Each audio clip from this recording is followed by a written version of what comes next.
ఇదంతా మీకు చుట్టారా? అవునండి, నీకు కూడా చెప్తా. సరే రెడీమేడ్ ఏమనుకుంటున్నా చూస్తున్నారు.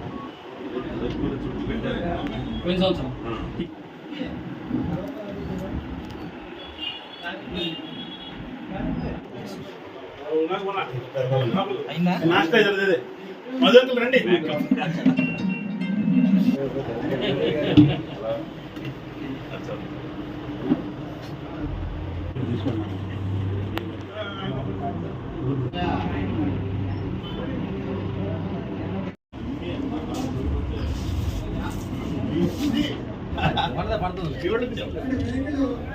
ఓకే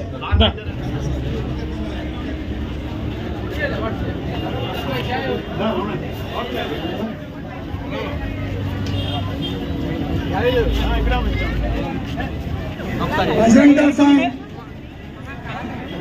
त्याच्यात बजरंग दल असतं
జయంతి సందర్భంగా మరాఠీలందరూ కూడా ఉత్సవాలు జరుపుకుంటారు.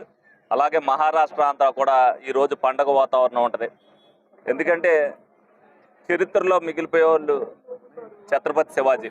ఆనాడు రాజ్యాన్ని పరిపాలించేటప్పుడు ఏ విధంగా అయితే వాళ్ళు వీరోచితమైన పోరాటం చూపించారో దాన్ని స్ఫూర్తిగా తీసుకుంటూ ఆ మరాఠీలు ఇవాల్టి వరకు కూడా ఆయన్ని స్మరించుకుంటూ ఆయన జయంతి ఉత్సవాలు జరుపుతున్నారు. ఎందుకంటే చరిత్ర ఉండాలి అని అంటే అటువంటి పరిపాలన ఉండాలి, అటువంటి రాజ్యాలే ఉండాలనేది చాలామంది రాజుల్ని ఈనాటికి కూడా చిరస్మరణీయంగా గుర్తుంచుకుంటున్నారంటే అందులో ఒక ఛత్రపతి శివాజీ. ఆయన్ని కొనియాడుతూ మరాఠీలందరూ కూడా ఈ రోజున జయంతి ఉత్సవాలు జరుపుకుంటున్నారు. ఆయన్ని స్మరించుకుంటూ ఆయన జయంతి సందర్భంగా ఆయన నివాళులు అర్పించుతూ అందరం కూడా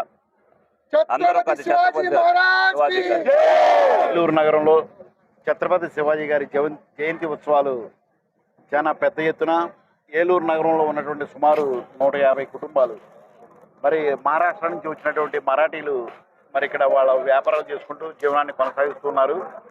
ప్రతి సంవత్సరంలాగా ఈ రోజున కూడా ఛత్రపతి శివాజీ గారి జయంతి ఉత్సవాలు చాలా అంగరంగ వైభవంగా స్థానిక మెయిన్ బజార్లో కార్యక్రమాన్ని నిర్వహిస్తూ ఉన్నారు. ఈ కార్యక్రమానికి గౌరవ శాసనసభ్యులు, గౌరవ కార్పొరేటర్లు పెద్ద సంఖ్యలో పాల్గొని ఛత్రపతి శివాజీ గారికి జయంతి శుభాకాంక్షలు అట్లాగే ఆయనకి ఘనమైనటువంటి నివారణలు కూడా అర్పించడం జరిగింది.